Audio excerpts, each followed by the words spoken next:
Hello. In today's rapidly evolving world of social media, where personal stories can attract millions of followers, the role of a YouTuber is no longer unfamiliar. The age range of YouTubers is diverse, including not only adults but also many young creators.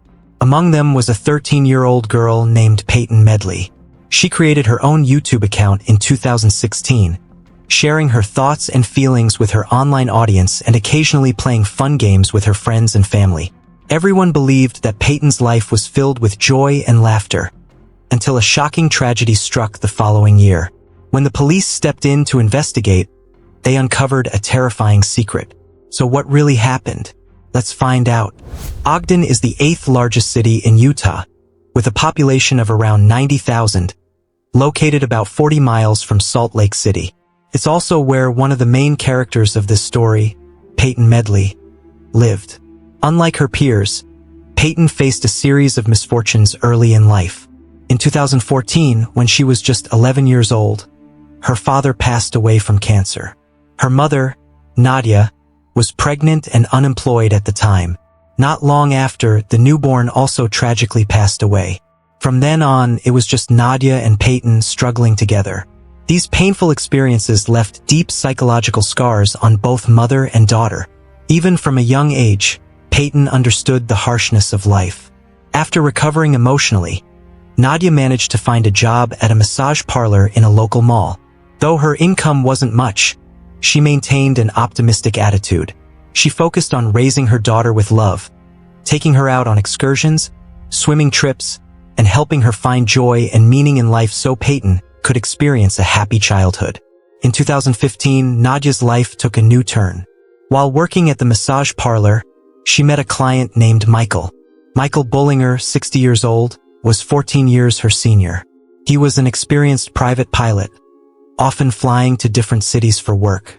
Although he lived in Ogden, his job kept him constantly on the move. Michael had been divorced for 10 years and, like Nadia, was single. After a short period of dating, both Nadia and Peyton grew fond of Michael. The three of them went to amusement parks, attended football games, and enjoyed picnics in national parks together. Michael showed genuine affection for Peyton, treating her like his own daughter. He played with her and made her laugh. Peyton, having lost her father at a young age, grew very attached to Michael and lovingly referred to him as Dad. Encouraged by her family, Peyton also started a Facebook and YouTube account to share her life online. Nadia frequently updated her Facebook with family activities. In August, they attended a concert together. By September, they were visiting amusement parks and later explored Yellowstone National Park after riding roller coasters. Outwardly, their life appeared happy, but tension occasionally surfaced between Michael and Nadia. A year into the relationship, Nadia repeatedly asked Michael to help her with a portion of her mortgage. Despite earning a substantial income as a pilot, at least $10,000 per month, Michael declined. He believed that since they weren't married, Nadia's financial issues were her responsibility. This response caused a rift between them, and their relationship grew increasingly distant. Weeks later, Michael proposed a compromise. He told Nadia that life felt unbearable without her and offered to buy a property in a remote area where the three of them could live together. Overjoyed, Nadia shared the exciting news on Facebook. A year later, her dream became reality. On May 4, 2017, she posted an update stating that they were moving near Boise. Michael had purchased a small 5-acre farm for them to settle down. The property featured a 4-bedroom house, an old chicken coop, a simple horse stable, and numerous broken fences in need of repair. Michael had specifically chosen this farm because Nadia loved animals. She owned dogs, rabbits, ducks, and fish, and she adored the rustic charm of the place. She shared a video expressing her love for the old but cozy farm. After moving in, Nadia and Peyton, with Michael's help, began renovating the property. They cleaned the house, repaired fences, and worked hard to make the farm feel like home. Despite the effort, they felt it was all worthwhile. Because of the existing horse stable and Nadia and Peyton's love for horseback riding, Michael promised to buy them a horse, scheduled to arrive on June 9th. But something strange happened on that day. The farm staff waited all morning for Nadia and Michael to pick up the horse, but neither of them showed up. Repeated phone calls went unanswered. Over the next 10 days, their families grew increasingly worried. All attempts to reach Michael, Nadia, and Peyton failed. It was as if they had vanished from the face of the earth.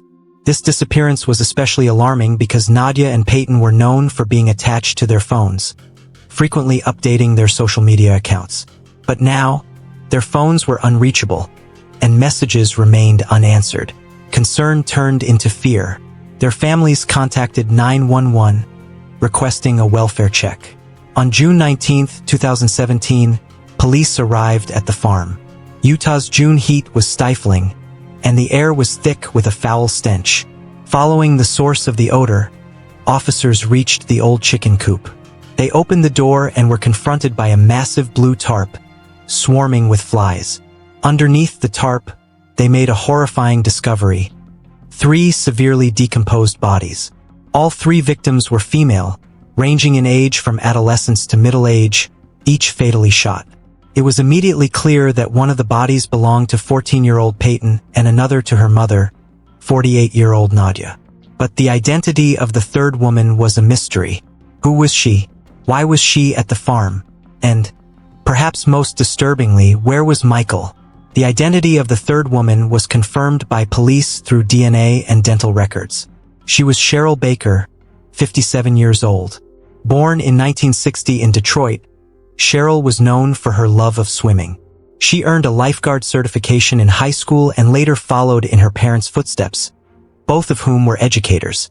Cheryl completed her master's degree in education and worked as a teacher at a school for disabled students in Ogden. She excelled in her role and was even elected president of the school's teacher association. Cheryl had no known connection to Nadia or Peyton, nor did their daily lives intersect in any way. So why was Cheryl involved in this case? As police dug deeper, they uncovered a shocking truth. Cheryl was Michael's legal wife, and they had been married for 7 years. Michael, as it turned out, was a skilled deceiver. Using his job as a private pilot as an excuse for frequent travel, he secretly maintained a relationship with Nadia while living a double life. Nearly every night, Michael returned home to Cheryl. On weekends, he dined with her and spent time with her family. Cheryl never suspected a thing. Much like Nadia, she was completely deceived. Nadia did find it odd that after nearly 2 years of dating, Michael still went home every night instead of staying with her. When she questioned this, Michael claimed he had been divorced for 10 years and wasn't ready to jump into a serious commitment. Living just 8 miles apart, about a 10-minute drive, Michael expertly juggled his time, managing both his wife and girlfriend. Men who lead double lives usually act with caution, but Michael was different. Knowing Nadia was active on social media, frequently sharing photos and videos that included him, he showed no fear. His confidence and transparency dispelled any doubts Nadia and Peyton might have had. To please Nadia, Michael proposed buying her a property.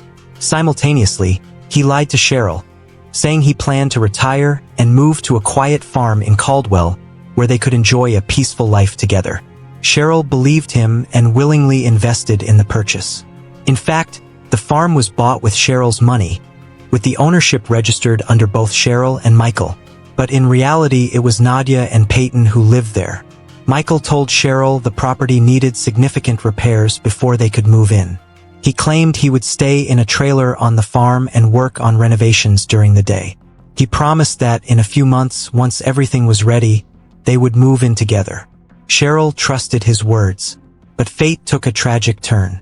On June 8, 2017, Cheryl casually told her neighbors that she planned to surprise her husband by visiting the farm. The drive from her home to Caldwell took about 5 hours, and Cheryl, unaware of what awaited her, went unannounced. What happened next is uncertain, but it's not hard to imagine the shock Cheryl must have felt upon her arrival. Equally, Nadia and Peyton would have been stunned to see Cheryl. The confrontation that ensued must have been intense. The forensic examination revealed that Cheryl, Nadia, and Peyton were all shot in the head. The killer also executed the 3 family dogs. Based on the crime scene, police identified Michael as the prime suspect. At a subsequent press conference, police shared information about Michael and called for public assistance. They reported that Michael was last seen in Ogden, Utah, around 10 days before the discovery. Given his ownership of the property, his involvement in the case was undeniable. Forensic reports suggested the murders occurred between the night of June 8th and the morning of June 9th. One neighbor recalled hearing women screaming during that time, but assumed it was a domestic dispute. Another neighbor mentioned hearing gunshots but didn't report it, believing it was likely hunters in the area. What shocked investigators most was the footage captured by security cameras. On June 10th, the day after the suspected murders, Michael calmly drove away from the farm. He was later spotted having breakfast at a cafe in nearby Nampa, showing no signs of distress. This suggested that after committing the murders, Michael stayed at the crime scene for at least 24 hours, a chilling display of cold-blooded composure. After breakfast, Michael drove back to Ogden. He stopped at an auto repair shop, dropped off his truck, and took Cheryl's white 2007 Ford sedan. A witness confirmed seeing Michael at the shop that day. Police later discovered the abandoned Ford sedan in Wyoming's Bridger-Teton National Forest, a dense, isolated region spanning nearly 10 million hectares. Surveillance footage confirmed Michael's presence in the forest. However, despite extensive searches, no trace of Michael or his belongings was found. Given the harsh environment, home to venomous snakes, wolves, and grizzly bears, authorities believed his chances of survival were slim. Investigators were confident they had solved the case.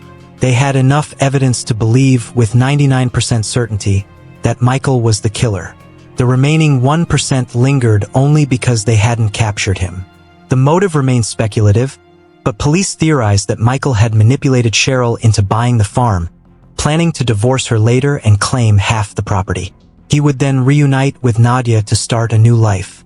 But Cheryl's surprise visit ruined his plan, driving him into a rage that ended in triple murder.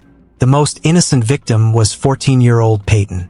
Having lost her father at a young age, she clung to Michael, even calling him Dad, a testament to her trust. It's unbearably tragic that the man she saw as a protector was the one who took her life. Public outrage surged, fueled by the fact that the killer was identified but remained at large. Some believed Michael perished in the wild, while others speculated he had escaped and was living in hiding. To this day, over 6 years later, his whereabouts remain unknown. Is Michael dead? Or is he hiding in some forgotten corner of the world? No one knows for sure, but many hope that justice will eventually catch up with him and that he will pay for his brutal crimes.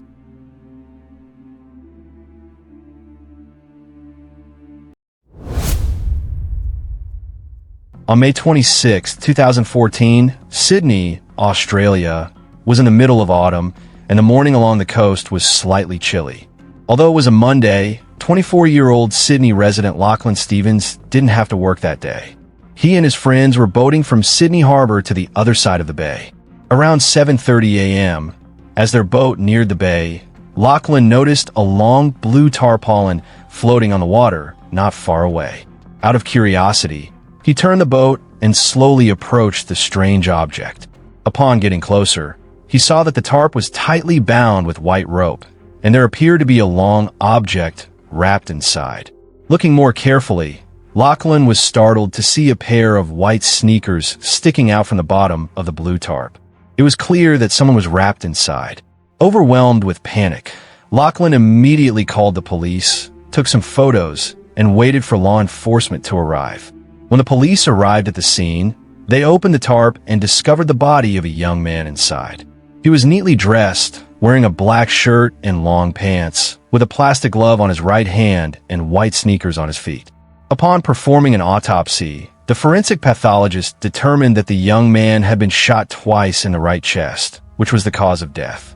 The victim had several tattoos on his back, which allowed police to quickly identify him as Jamie Gao, a young man who had been missing for a week. Jamie Gao, 20, was a business student at the University of Technology, Sydney, and lived in Hustville, a Chinese neighborhood often referred to as Little Hong Kong, due to its many Chinese supermarkets and shops. Jamie was not only a good student, but also had a stylish appearance, dressing well, and being well-liked by his friends. Before his murder, He had been dating a Japanese girlfriend for a few months. To most people, Jamie appeared to be a regular student who attended classes on time and often socialized with friends. However, few knew the truth. The seemingly refined 20-year-old was actually a member of the Hong Kong triads. Jamie Gao was no stranger to the police. In fact, authorities have been tracking him since 2011 for smuggling and distributing illegal substances. At just 17 years old, he had already used his status as a student to facilitate trafficking and distribution for the triads. By 2014, at the age of 20, he had become a key figure in the gang's operations in Sydney. Jamie's friends noticed that in May 2014, he frequently boasted about a big deal he was about to make, claiming it would bring him a substantial profit. He had been preparing for this transaction for a while and was eagerly waiting for the appointed day. The meeting was scheduled for Tuesday, May 20th, 2014. That afternoon, Jamie drove his white car to Padstow, a southern suburb of Sydney, accompanied by two friends. Before stepping out of the vehicle, Jamie left his phone and wallet behind, grabbed a bag, and walked toward another car captured on CCTV footage. His two friends remained in the car, waiting for him. However, as time passed, Jamie never returned, causing his friends to grow increasingly anxious. They drove around the area multiple times, but couldn't find any trace of him. Sensing something was wrong, they decided to park and contacted several friends and Jamie's family members, including Henry. Henry had known Jamie since high school, and they had always been close. Around 3 p.m., Henry received a message informing him that Jamie was missing. After gathering with a few other friends, they all went to Padstow to look for Jamie's car, as described by his two friends. When they opened the car door, they found Jamie's phone, passport, and some documents untouched, but the phone appeared to have been tampered with. Most of its files and images had been deleted. Despite extensive searching, Jamie was nowhere to be found. The following day, on May 21st, the group of friends decided they could not wait any longer and went to the police station to report Jamie missing. Henry informed the police that the previous evening, he had dinner with Jamie, who had been excitedly talking about a major upcoming transaction at the Meridian Hotel in Hustville. Jamie had mentioned that the deal was with a former police investigator, but he did not disclose the name. As previously mentioned, Jamie was not unknown to the police. They had long been aware of his involvement in drug trafficking, but had never gathered enough evidence to arrest him. In fact, Australia's Crime Commission, ACC, had secretly investigated Jamie for weeks before his disappearance. On January 9th, 2014, 4 months before Jamie went missing, ACC agents brought him in for questioning at their Sydney headquarters. The official reason given was that Jamie and two accomplices had kidnapped a 19-year-old, known only as Y. This young man was the roommate of someone named Alex, who had broken up with his girlfriend. The ex-girlfriend happened to know Jamie, and in a fit of rage, Alex had allegedly asked Jamie to teach him a lesson. At around 10 p.m. that night, Jamie and two others showed up at Alex's apartment, but since Alex wasn't home, they instead kidnapped his roommate, Y, assuming he was an accomplice. They later dumped Y in a park and assaulted him. Following the incident, all involved were charged with kidnapping. However, the question remained, why was ACC so interested in such an insignificant case? Many suspected that the ACC wasn't just investigating the kidnapping, but was actually trying to gather intelligence on the triads, possibly to intimidate Jamie or even recruit him as an informant. When questioned about these allegations, the ACC denied any ulterior motives. Returning to Jamie's case, police quickly gathered crucial leads by reviewing CCTV footage from the area. On the afternoon of the incident, after stepping out of his car, Jamie walked towards a white vehicle across the street. Security cameras recorded him entering the back seat of the car. The timestamp on the footage was inaccurate. The actual time of the event was 1:40 p.m., not 5:12 p.m.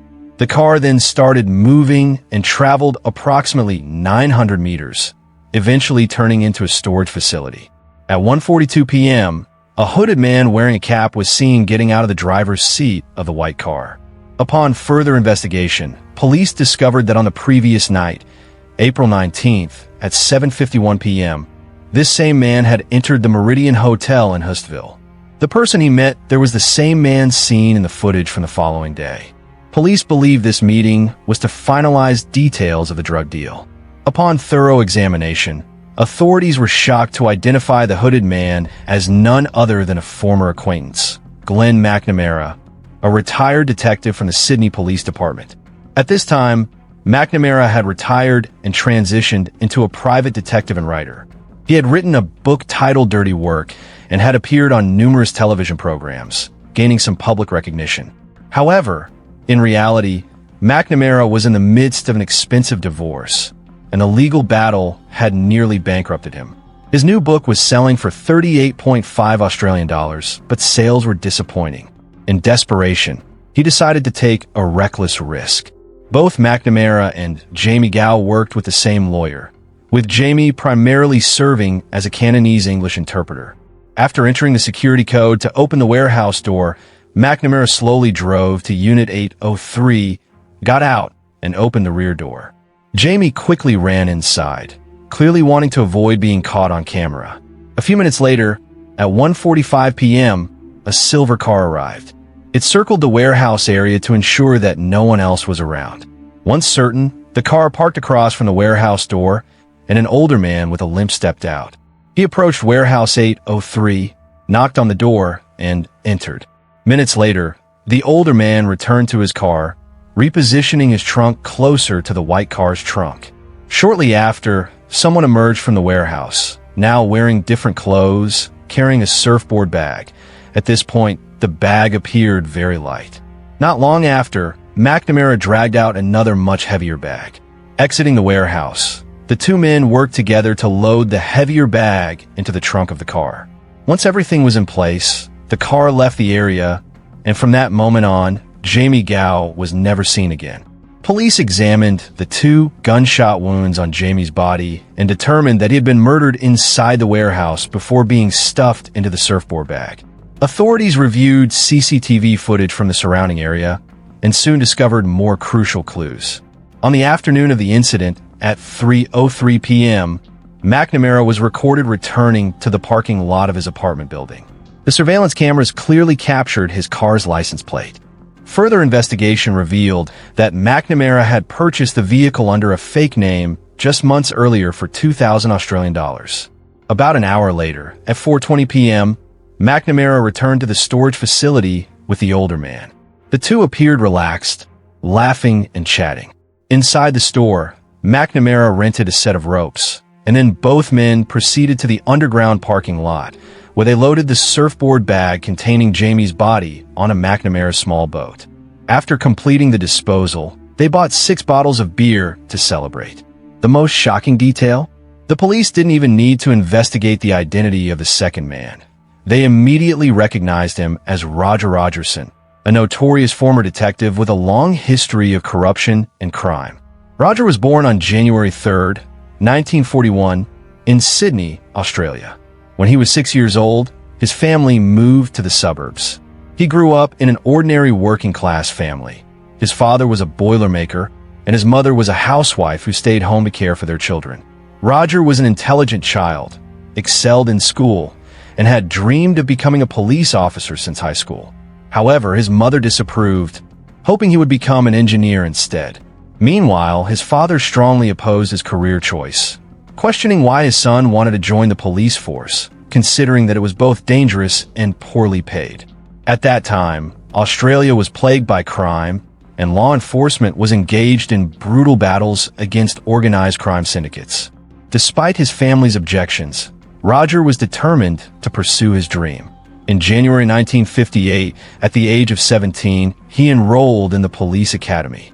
After 2 years of training, at just 19 years old, he officially became a police officer in the New South Wales Police Force, assigned to Bankstown Police Station, a poverty-stricken area with a high crime rate and a large population of Middle Eastern refugees.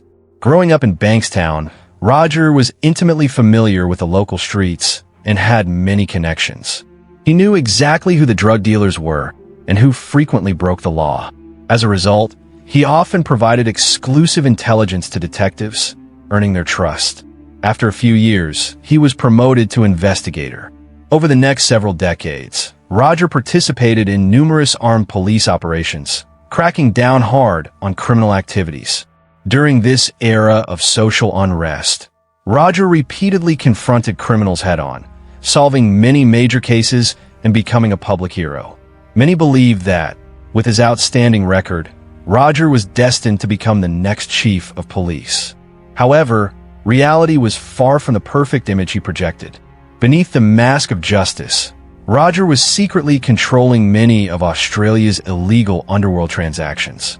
Notorious crime bosses and leaders of criminal organizations had become his trusted allies. Anyone who stood in his way would inevitably meet a grim fate. In 1981, a drug dealer named Warren Lanfranchi was shot dead by Roger in broad daylight after stealing 10,000 Australian dollars from him. Roger claimed he had acted in self-defense as a police officer. Despite being prosecuted, the jury ultimately acquitted him due to insufficient evidence. On July 5, 1981, Roger's girlfriend gave an explosive interview to the media. When questioned by reporters, she exposed Roger's secrets and criminal activities. Although her testimony provided crucial evidence, in the subsequent trial, Roger was once again found not guilty. He was only given a minor punishment for obstructing justice, serving 9 months in prison. 3 years later, in 1984, undercover police officer Michael Drury was shot twice inside his home by an assassin. Miraculously, he survived. After an investigation, authorities suspected that the attack was carried out by hitman Christopher Dale Flannery, allegedly on Roger's orders. A year later, in 1985, Christopher mysteriously disappeared, and police suspected that Roger had ordered his murder. A year later, in 1986, Christopher's body was found floating in a pond in Sydney. Forensic experts determined that he had been brutally murdered.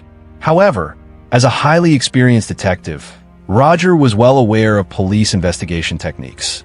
Ultimately, due to a lack of concrete evidence, the jury once again acquitted him. On April 11, 1986, Roger was officially dismissed from the Sydney police force. Losing his title as a detective, Roger immediately found himself without a stable income. However, with his sharp intellect, he quickly discovered new ways to make money. He started frequently appearing on media interviews, recounting his past experiences in law enforcement. In 2006, he even launched a stand-up comedy show titled The Brutal World. After 2 years on the comedy circuit, in 2008, Roger began writing crime columns for the Daily Mail. The following year, in 2009, he published a novel based on his own life experiences. Although he earned a significant amount of money, Roger was constantly embroiled in lawsuits. Despite maintaining an extravagant public image, his financial situation remained precarious after paying legal fees. It was clear that Roger was a master manipulator, constantly adapting to exploit new opportunities. His ultimate motivation? It's for money. In the early morning of the following day, at 7:32 a.m., the elevator camera in McNamara's apartment building captured footage of him and Roger. The two were carrying fishing rods, seemingly preparing for a trip out to sea. A few minutes later, a parking lot camera recorded McNamara driving his blue car, towing his boat out of the parking area. On the boat, there was a large blue tarp. 3 hours later, at 11:03 a.m., McNamara returned to the harbor. By that time, the blue tarp had disappeared. After disposing of Jamie's body, the two men drove back to Storage Unit 803. Now, their next task was to clean up the crime scene. Inside the warehouse, Roger, who was 72 years old, appeared to struggle with movement. He was seen carrying a small bucket and pouring liquid into the drain. After finishing their cleanup, Roger and McNamara called a few friends and went to a bar to celebrate, as if murder was just another day's work for them. On Friday, May 23, 2014, Jamie had been missing for 4 days. As usual, McNamara parked his car in the basement of his apartment complex. At 9:43 p.m., he checked his mailbox, then slowly returned to his apartment to sleep, completely unaware that police were tracking his every move through security cameras. 4 hours later, as McNamara slept, the police made their move. Inside the small, cluttered warehouse, investigators found evidence that Jamie had been shot while sitting in a chair. After spending hours gathering evidence, police left storage unit 803. At 4:30 a.m., they secretly towed away McNamara's white car. What they found inside shocked them. Aside from a brown bag under the driver's seat, officers also discovered a blue backpack under the back seat, which contained 2 bags of illegal substances. The total weight of the drugs was 2.78 kilograms, with a market value of 700,000 Australian dollars. If sold to retail buyers, it could fetch up to 3 million Australian dollars. Police concluded that these drugs were the true motive behind Jamie's murder. The investigation tightens. At daybreak, McNamara realized something was seriously wrong. He went downstairs and found that his car was missing. Alarmed, he immediately called Roger. At that moment, Roger was at the airport, not attempting to flee, but attending a fundraising event. Upon learning Roger's whereabouts, McNamara rushed to meet him. After discussing their strategy, Roger flew to Brisbane, while McNamara was arrested by police at 6:20 p.m. An hour later, at 7:27 p.m., a large police force arrived at Roger's house in Western Sydney. Shortly afterward, a press conference was held, announcing that Roger Rogerson was now a suspect in Jamie Gow's murder. Upon searching Roger's home, police found a pair of black pants, which were strikingly similar to those Jamie Gow had worn on the day of the incident. After testing the pants, they found traces of gunpowder residue. After an hour and a half of searching, at 9 p.m., police discovered a small bag in Roger's garage, which they believed belonged to Jamie.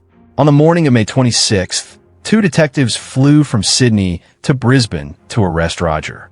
Around the same time, Sydney police discovered Jamie's body floating in the sea. Meanwhile, Roger had already left Brisbane and was driving back to Sydney. By the morning of May 27th, Roger was immediately surrounded by reporters. The interrogations. Once the 2 suspects were in custody, police began their interrogations.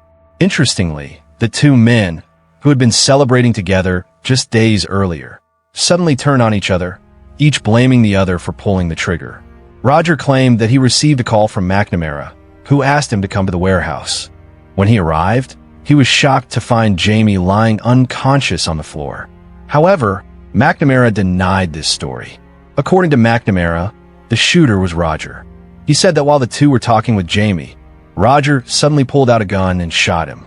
McNamara even claimed that Roger had pointed the gun at him, warning that if he didn't cooperate, he would be next. Out of fear for his life, McNamara had no choice but to comply. Was either of them telling the truth? Investigators quickly found new evidence.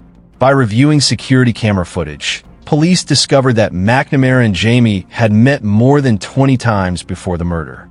Jamie had fully trusted McNamara, believing him to be a retired detective offering him a major business deal. However, McNamara had meticulously planned the murder. Nearly a full day before the crime, at 10 a.m. on May 19th, McNamara towed his boat back to the apartment's parking lot. The next morning, just 2 hours before the murder, he walked to a public payphone on a shopping street and called Jamie, setting up their meeting later that day. At 1 p.m., Jamie and his 2 friends arrived at the meeting location. Unbeknownst to Jamie, the silver car parked across the street belonged to Roger. As Jamie approached McNamara, Roger started his car and drove away. At storage unit 803, the 3 men met, but only 2 walked out alive. The final verdict. Although Roger insisted that McNamara was the shooter, forensic evidence contradicted his claims. Police found gunpowder residue on Roger's clothing, leading them to believe that Roger had fired the gun. Authorities theorized that because McNamara had never killed anyone before, while Roger had a history of involvement in multiple murder cases, the shooter was likely Roger. Supporting this theory, Roger was seen removing a bag from his car after Jamie was shot, indicating he had premeditated the murder. Even though McNamara was the one driving the white car, police traced evidence linking Roger to the vehicle's purchase. In the end, it appeared that both men had jointly planned the crime, intending to steal Jamie's supply of drugs. Police believe Jamie was murdered because he violated an unwritten rule of black market deals. Under standard underground trade procedures, The buyer must present 700,000 Australian dollars in cash before receiving goods. However, Jamie's eagerness and carelessness led him into a deadly trap. Some speculate that this entire deal was a setup. It's possible that criminal gangs had conspired with these two corrupt officers. Given that Jamie had previously been investigated by the Crime Commission for his involvement in a kidnapping case, the gangs may have suspected that Jamie had become a police informant. With overwhelming evidence, the jury convicted both Roger Rogerson and Glenn McNamara of the murder of Jamie Gow. Roger remained silent as his life sentence was handed down, while McNamara patted his chest and muttered, "Stay strong." 3 months later, in September 2016, both former officers were sentenced to life in prison without parole. Since then, both men have repeatedly appealed their convictions, but all appeals have been rejected. The most recent appeal was filed by McNamara on May 16, 2023, but no changes have been made. Roger is now 82 years old, and it seems he has given up on appealing his sentence. Given the complexity of this case, even if his appeal were successful, who knows how long it would take for a ruling. By then, Roger might already be reunited with Jamie.